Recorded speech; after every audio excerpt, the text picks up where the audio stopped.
And if I'm asked a question about a proposal that I don't agree with, I'm gonna say I don't agree with it. Just that simple. Chad? Yeah, thank you, Mr. Stevens. To that end, though, I mean, when you wake up in the morning and you read the papers, oh, there he goes again, you call up Brendan and Ashley and say, okay, I gotta say this. I mean, how many more times can you do that? I don't know the answer to that question either. How do you that you have to keep doing this repeatedly? He's a different kind of candidate. This is a different kind of year. I'm gonna be myself and speak up in defense of our principles. In defense of not just our party's principles, but our country's principles. As conservatives, we want to conserve our founding principles: liberty, freedom, self-determination, our Bill of Rights. Those are very important principles. No matter what, we're going to defend those principles.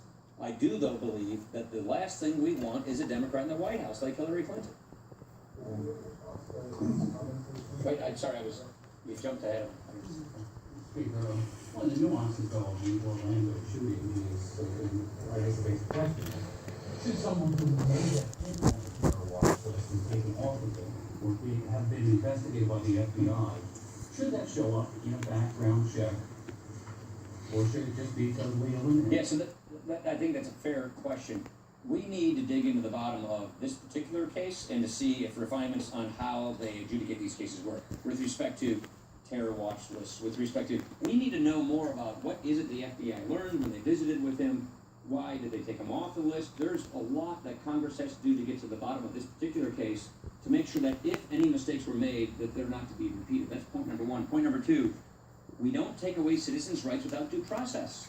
Again, I'm going to defend the Constitution here. We do not take away a citizen's rights without their due process.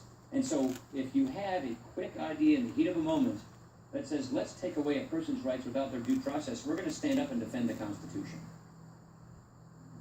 Do you have any thoughts on John Cornyn's SHIELD Act, and have you had any discussions with Mitch McConnell about what they're doing? I'm familiar with it. I haven't talked with Mitch about it in particular. I talked with our members about it. I think there's a version of it floating around here in the House. This essentially codifies what the FBI already does. We think they should do what they do. And so I think we'll have further conversations about how to codify what the FBI does. Ryan, regarding the Constitution. Wait, did you already ask one? No, I didn't. Okay. All right, just making sure. About an hour. Regarding the Constitution, the Republican nominee has revoked the credentials of the Washington Post, the Pattern, Video Deployment History, even National Review, the conservative publication, other liberal publications, Mother Jones. What do you feel about the Republican nominee revoking credentials of really respected media? Don't think I've ever heard of it before. I think that's a new one. I don't know a whole lot about it. I hope and assume that this will get worked out. Who's with the Post here, by the way? Is DeBonis here or no? Kane's here. Okay. Last question. Yeah, you're trying to come up with one now. DeBonis, where's DeBonis? There, what are you? This morning, Mr. Speaker, you rolled out your plan of bringing in executive power. Mr. Trump yesterday said this, addressing congressional leaders like yourself. Be quiet. Just please be quiet. Don't talk. What is your reaction to that? And is this, how do you have any confidence that this is a guy who's going to have respect for separation of power? You can't make this up sometimes. I'll just say we represent a separate but equal branch of government.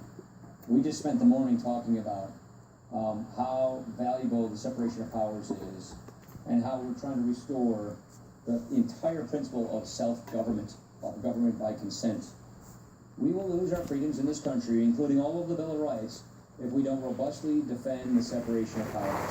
We're going to fight for those rights on behalf of our citizens so that we remain a self-governing people. Let me leave it at that and say, make sure you call your dads this weekend. Thanks.